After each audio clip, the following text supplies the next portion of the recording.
Bapak, Ibu, Saudara yang dikasihi oleh Tuhan, salam sejahtera dalam Tuhan Yesus Kristus. Kita masih merenungkan firman Tuhan dari Injil Matius pasal 6 ayat 25-34 dengan tema prinsip-prinsip mengatasi kekhawatiran.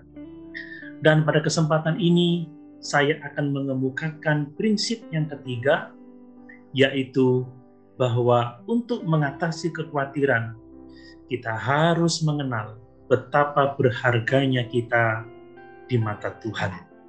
Untuk itu, saya akan membacakan Matius 6 ayat 26. Demikian firman Tuhan.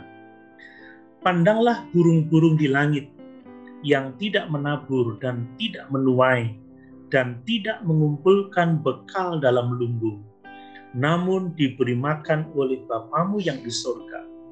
Bukankah kamu jauh melebihi burung-burung itu?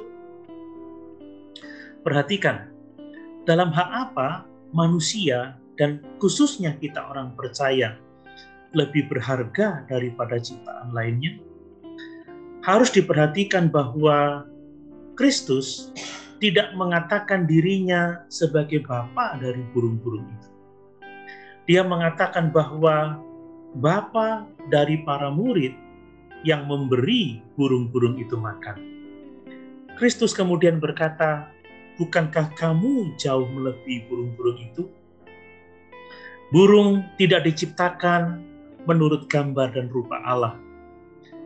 Burung bukanlah anak-anak Allah atau sesama ahli waris dari kerajaan surga bersama dengan Kristus. Tuhan menjadikan manusia sebagai mahkota ciptaan. Dalam penciptaan kembali yang terjadi melalui kelahiran baru, Tuhan menyatukan kita dengan Kristus, yang mana Kristus mendiami hidup kita. Kita tentu lebih berharga daripada burung-burung, daripada bunga bakung, dan daripada rumput. Bagaimana Tuhan harus memastikan bahwa kita memiliki semua kebutuhan kita di dalam Dia? Tuhan tidak menjanjikan akan memenuhi semua keinginan kita. Terkadang kita khawatir dengan apa saja yang kita inginkan, tetapi Tuhan berjanji akan memberikan apa yang kita butuhkan. Rasul Paulus dalam Filipi pasal 4 ayat yang ke-19 menuliskan, Allahku akan memenuhi segala keperluanmu menurut kekayaan dan kemuliaannya dalam Kristus Yesus. Bapak, Ibu, Saudara yang dikasihi oleh Tuhan, oleh karena itu, kekhawatiran kita terjadi karena kita tidak memahami betapa berharganya kita bagi Tuhan. Dalam Roma pasal 8 ayat 31-32, Rasul Paulus mengatakan, sebab itu apakah yang akan kita katakan tentang semuanya itu? Jika Allah di pihak kita, siapakah yang akan melawan kita? Ia yang tidak menyayangkan anaknya sendiri, tetapi yang menyerahkannya bagi kita semua. Bagaimanakah mungkin ia tidak mengaruniakan segala sesuatu kepada kita bersama-sama dengan Dia? Bapak, Ibu, Saudara yang dikasihi oleh Tuhan, jika Tuhan telah memberikan yang terbaik untuk kita, yaitu anaknya sendiri, bagaimana mungkin Dia tidak akan menyediakan semua yang kita butuhkan? Kita berharga di mata Tuhan. Itulah sebabnya Tuhan pasti menyediakan semua kebutuhan kita. Nah, bagaimana kita dapat bertumbuh dalam memahami betapa berharganya kita bagi Tuhan? Yang pertama, kita harus terus-menerus membaca Alkitab untuk mengetahui betapa berharganya kita bagi Tuhan. Kita harus mempelajari segala sesuatu yang Tuhan katakan tentang kita dan segala sesuatu yang Dia janjikan kepada kita. Kita harus sungguh-sungguh memahami kebenaran-kebenaran ini secara pribadi.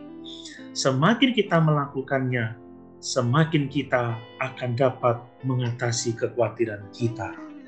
Terus-menerus mempelajari firman Tuhan sangat penting Karena dunia selalu memberitahu kita segala sesuatu yang berbeda.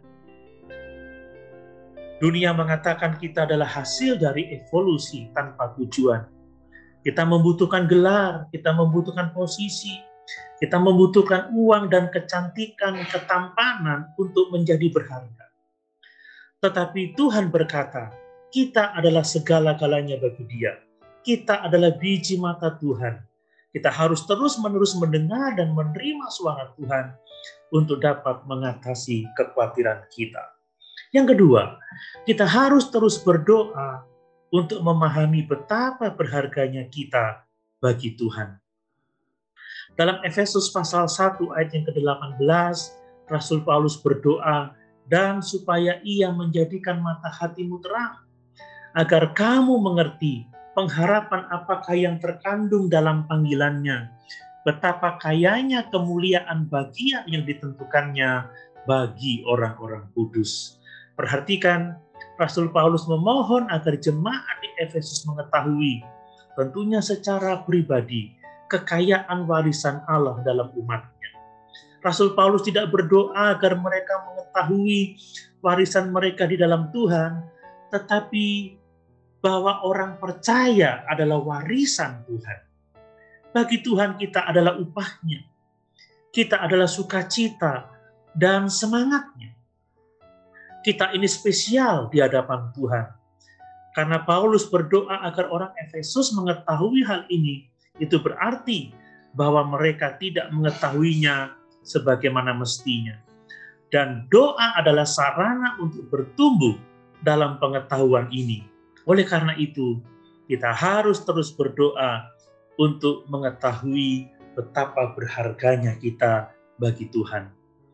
Dalam Sefanya pasal 3 ayat 17 dituliskan, Tuhan Allahmu ada di antaramu sebagai pahlawan yang memberi kemenangan. Ia bergirang karena engkau dengan sukacita.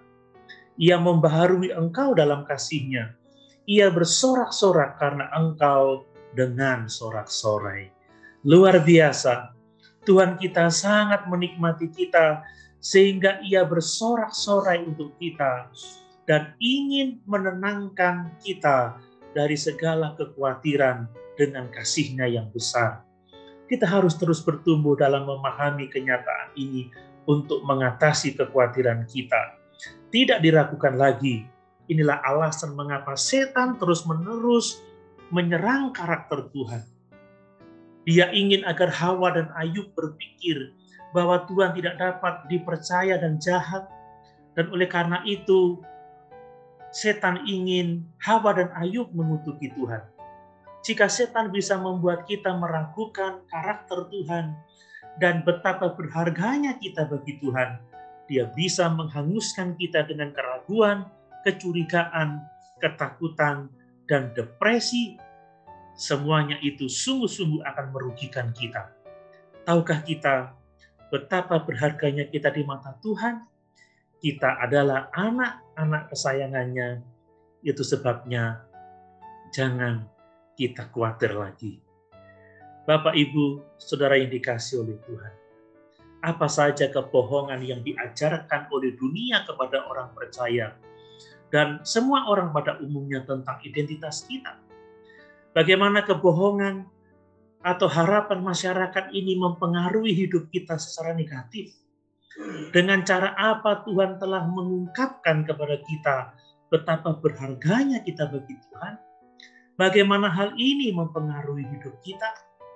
Bapak, Ibu, Saudara yang dikasihi Tuhan, mari kita memahami bahwa kita berharga di mata Tuhan. Kita adalah anak-anak kesayangannya, dan oleh karenanya kekhawatiran akan pergi dari hidup kita. Haleluya. Tuhan Yesus memberkati.